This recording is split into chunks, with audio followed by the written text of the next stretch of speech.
for us this morning. Thank you. Democratic members of Congress could face charges after trying to force their way into an ICE detention center without permission. Several videos, including police body cam, show the chaos in Worcester, Massachusetts on Friday. DHS authorities say 3 Democratic lawmakers tried to storm through the gate as ICE was delivering a busload of illegal aliens. Police arrested and briefly detained Newark Mayor Ross Baraka, but DHS is investigating several Democratic congressional lawmakers, including New Jersey Representatives Bonnie Watson-Coleman, Rob Menendez Jr., and LaMonica McIver.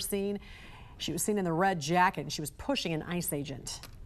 They stormed the gate and actually entered the first security checkpoint. This put law enforcement at risk, and this actually put the detainees as well at risk. You say a video of members of Congress body slamming ICE That's correct. officials? That's correct, sir. It's disgusting. Okay, and so if you have that video, are you suggesting that members of Congress will be arrested who were there yesterday? This is an ongoing investigation, and that is definitely on the table. A candidate for the Worcester School Board, Ashley Spring, does face multiple charges, including assault and battery on a police officer. Also, the Worcester Police Patrolmen's Union released a statement about a Worcester City Council member that states in part, Atel Hedgiai incited aggression toward the police during the incident. This counselor participated in the conduct of the unruly crowd and eventually assaulted both Worcester police and federal law enforcement officers on scene. Counselor Hedgiai, in our opinion, broke her oath and these ethical laws, and in doing so put the safety of our officers and our citizens at great risk. ICE, let me take a closer look at what's going on during these ICE operations and reinforces what their goal is. The American people through Congress said that this agency, ICE, is going to enforce federal immigration law in the United States, and that's what we're doing here. Brian Acuna, the acting field office director for the New Orleans ICE field office, giving Fox 17 News an exclusive interview, speaking to media for the first time since the THP ICE operation began over a week ago across Middle Tennessee, Davidson, Rutherford, and Robertson counties. Acuna says those detained and bused are being taken to Louisiana, and they have a focus. Witnesses that are saying, oh, it's only in the Latino neighborhoods. How would you respond to that? These are targeted stops that we're doing in connection with our partners, targeting violent felonies and individuals who have illegally re-entered the United States. THP has made nearly 600 stops for traffic violations, and ICE steps in to do their job, detaining more than 100 and arresting dozens with orders of removal. We're confirming that we have in fact arrested sex offenders, convicted sex offenders, Tren de Aragua gang members, MS-13 and 18th Street, just in these several days that we've been doing this enforcement operation. Those opposed to the ICE operation, including Metro's law director, have requested to see those names or charges for transparency. And until we see that evidence, frankly, I'm going to have a difficult time believing them. We've received a copy of the law director's letter. We took a look at that, and we're happy to meet and provide information and clarify things. Acuna tells me the crackdown is 24/7, working with federal, state, and local partners. ICE officers are being followed and at times accosted, ICE, according to witnesses. If they're at a safe distance, they're free to be doing that. They're free to be recording us. They're free to be saying what they want to say. But any kind of action or impeding of the ICE officers or agents is not acceptable. And we're going to be taking enforcement action if they would be interfering with the actual arrest. This ICE operation is ongoing. We will keep you updated on any new developments. Reporting in studio, Karen Aguilar, Fox 17 News, your Code Red station. Well, federal law enforcement officers gathered before the sun came up and spent the morning targeting immigrants who they say are in the country illegally and have prior criminal convictions. It's a story you'll only see on News 4. Kim Burrows was the only reporter who went along and joins us now with the very latest on this. Kim, this was a widespread operation here locally.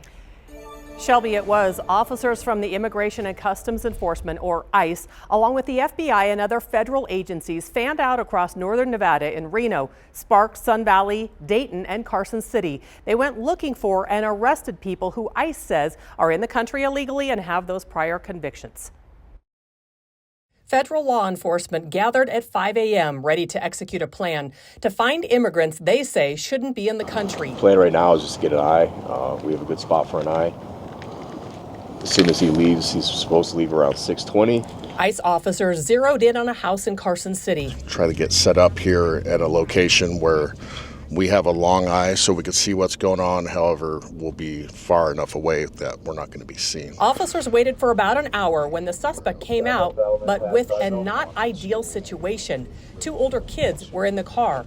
Once he headed up Highway 50, officers made a traffic stop. We just asked him to step out to the back of his vehicle so we didn't tell him in front of the children to upset them.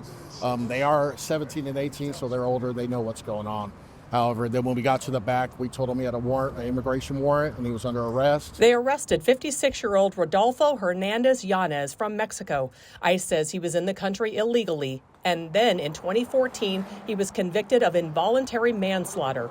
In 2019, a judge deported him. He was denied appeal 4 years later. And in 2024, the Ninth Circuit dismissed the petition for review.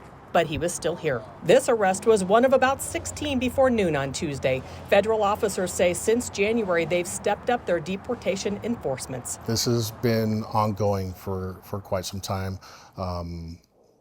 Since the new administration, we have definitely picked up our tempo with at-large operations, targeted operations. ICE says they arrest a lot of people on traffic stops for people they're looking for, and it's rare that they knock on a door, but they did that with us. ICE and federal officers knocked on this home looking for a man they say was also in the country illegally and had 2 other criminal convictions. He was not home. At the ICE office in Reno, we got an exclusive look at the booking process. By noon, more than a dozen men were waiting for either a court hearing to discuss their deportation or in Rodolfo Hernandez Yanez's case, where the Ninth Circuit Court of Appeals ruled in 2024 that he could not stay in the U.S. He will be sent back to the Washoe County Detention Center for a couple of days before being sent back to Mexico. ICE says that they had 16 arrests before noon today and 17 arrests yesterday in northern Nevada. They told me those are higher numbers than normal, but they are stepping up their enforcements in our area and, as you've seen, across the country too. Shelby. All right, Kim, why did ICE let you go along with this operation? They said that they wanted the public to see what these arrests look like, and they just wanted to be transparent through the whole thing and let us see it all. All right, we appreciate your reporting. Thank you.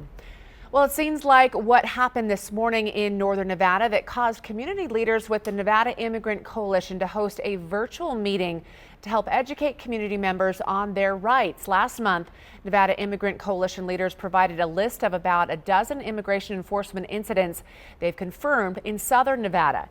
They include 2 incidents that happened before and after school during drop-offs. One thing we have seen is that these detentions seem to be targeted, so we have not yet seen any big raids, which is something that we were afraid of and still remain afraid of. That could still happen. So the officers conducting this, or what we've heard, is that they are showing up with orders of detention, not just picking up people collaterally. The coalition emphasized the importance of being prepared and having a plan in place. Officials also reminded locals that ICE is not the only agency involved in immigration enforcement, noting that the FBI, Homeland Security, and the DEA can also be involved. Well, a bill aiming to limit ICE activity on school properties is in the Silver State is moving forward in the legislature. AB 217 already passed out of the Assembly before the last major deadlines and was heard again just yesterday in the Senate Judiciary Committee. Under the proposed legislation, school districts and public schools would be prohibited from granting ICE officers access to school grounds or student records without a lawful court order or warrant. Well, the American Civil Liberties Union of Nevada expressing concern over ICE's recent enforcement actions, describing them as jarring and scary. Joe Hart caught up with the CEO, who emphasizes due process for those detained by federal agents. The ACLU, we still believe in the law, and I recognize there are some people that would prefer to just give the executive branch of their choosing, regardless of what their political preference is, unlimited and unfettered access to oversight of the entire country without any checks and balances. That's not our position at the ACLU. And certainly in Nevada, we have great respect and reverence for the courts and for the legal system, even when the courts may end up having a position that's different than our own. Hasi Bola, the ACLU executive director, also told Joe the group is currently holding training sessions to help people better understand their rights. As ICE operations begin to ramp up closer to home, we wanted to take a look at the agency's numbers since President Donald Trump took office. News source Andrea Esparza joins us from the live desk with a closer look at those statistics. Andrea? Well, Shelby, in Trump's first 100 days back in office, ICE arrested over 66,000 undocumented immigrants and deported nearly as many, most with criminal records, focusing on what the Trump administration calls the worst first. We are enforcing immigration laws to identify, to arrest, detain, and to remove dangerous illegal criminals out of our country. And we're prioritizing individuals that have committed crimes in our communities. And that was United States Secretary of Homeland Security Kristi Noem testifying before the House Appropriations Committee today. Noem touted the Trump administration's efforts to crack down on immigration here in the United States. Well, according to ICE.gov, agents have arrested over 65,000 people, including 766 arrests across Nevada and Utah. Well, the criminal records of those arrested include convictions or charges for nearly 9,700 assaults, 6,300 DUIs, and roughly 1,500 weapon offenses. And since January 20th, ICE has also arrested more than 1,000 illegal workers and proposed over $1 million in fines against businesses that exploit and hire illegal workers. At the live desk, I'm Andrea Esparza. Back to you, Shelby. All right, thanks, Andrea. Well, for more coverage on tonight's exclusive report, you can visit our website, mynews4.com. I'm Christine Frizzau in Washington, where the Trump administration is moving forward with a plan to find and deport illegal immigrants by using data shared in their tax filings. The IRS now free in certain instances to share names and addresses with immigration authorities, despite arguments from immigrant advocates that it violates taxpayer confidentiality laws. The latest layer in a drastically changed immigration landscape, a new partnership between the IRS and ICE.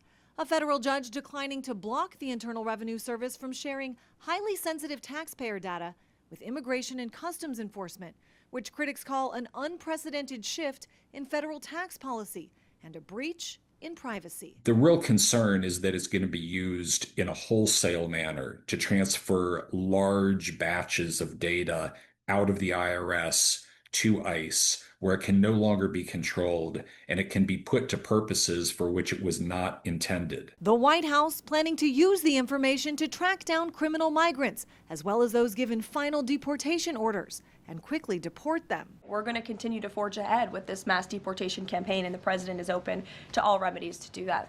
The expanded strategy, captured by Fox News, includes a week-long enforcement effort just wrapped up in Houston, resulting in 422 arrests. This suspect tried to flee ICE agents, who say he'd been deported 3 times and was wanted for multiple crimes, including arson, DUI, and aggravated assault. And those aggressive tactics appear to be having the desired impact. Illegal border crossings for the month of April down to just over 29,000. Compare that to nearly 248,000 the year before. In Washington, I'm Christine Frizzau.